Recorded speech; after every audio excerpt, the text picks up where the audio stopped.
গরু বা ছাগলের মাংস খেতে আমরা প্রায় সবাই পছন্দ করি। মানবদেহের দৈনন্দিন প্রোটিনের চাহিদা পূরণের জন্যও খাদ্য তালিকায় জায়গা দেওয়া হয় রেড মিট বা লাল মাংসকে। গরু, মহিষ, ছাগল, ভেড়ার মতো স্তন্যপায়ী প্রাণীর মাংসকে রেড মিট বলা হয়। রেড মিট শব্দটি শুনলেই আমরা মনে করি এটা স্বাস্থ্যের জন্য অত্যন্ত ক্ষতিকর। চলুন আজ জেনে নিই রেড মিট স্বাস্থ্যের জন্য ক্ষতিকর কিনা, ক্ষতিকর হলে তা কতটুকু ক্ষতি করে এবং কতটুকু রেড মিট খাওয়া যেতে পারে। রেড মিট প্রাণীজ protein, iron, zinc, thymine, riboflavin, selenium এবং ভিটামিন B12 এর অন্যতম উৎস। এছাড়া রেড মিটে শরীরের জন্য প্রয়োজনীয় সব অত্যাবশ্যক অ্যামিনো অ্যাসিড থাকে। রেড মিটের মাধ্যমে খুব সহজেই দৈনন্দিন প্রোটিনের চাহিদা পূরণ করা সম্ভব হয়।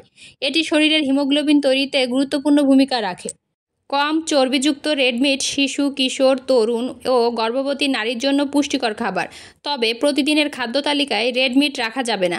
সপ্তাহে একদিন বা দুদিন বেশি একসঙ্গে 2 থেকে 3 টুকরার বেশি রেড মিট খাওয়া যাবে না। একজন সুস্থ ব্যক্তি একদিনে 85 গ্রাম রেড মিট গ্রহণ করতে পারেন কোনো সমস্যা ছাড়াই এবং চর্বিমুক্ত হলে 100 গ্রামও খেতে পারেন। কোরবানি ঈদের সময় রেড মিট বা লাল মাংস খাওয়ার মাত্রা বেড়ে যায় বাংলাদেশে। কোরবানির মাংসকে অনেকে পবিত্রও মনে করেন। এই গরুর মাংস অনেক উপকারিতা আছে, কিন্তু বেশি খাওয়ার ঝুঁকিও রয়েছে। মাংসের ক্ষতিকর দিক মূলত চর্বি।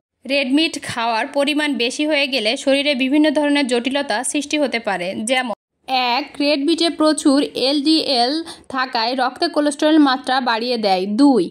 ফ্যাট বেশি থাকায় ব্লক সৃষ্টি করে, যার কারণে হার্ট অ্যাটাক ও স্ট্রোক হতে পারে। 3. অতিরিক্ত রেড মিট খেলে বদহজম হতে পারে, গ্যাস্ট্রিক ও আলসারের সমস্যা বেড়ে যায়। 4. টাইপ 2 ডায়াবেটিস ও উচ্চ রক্তচাপের ঝুঁকি বেড়ে যায়। 5. বৃহদন্ত্র, পাকস্থলী, কোলন, প্রোস্টেট ইত্যাদির ক্যান্সারের হতে পারে।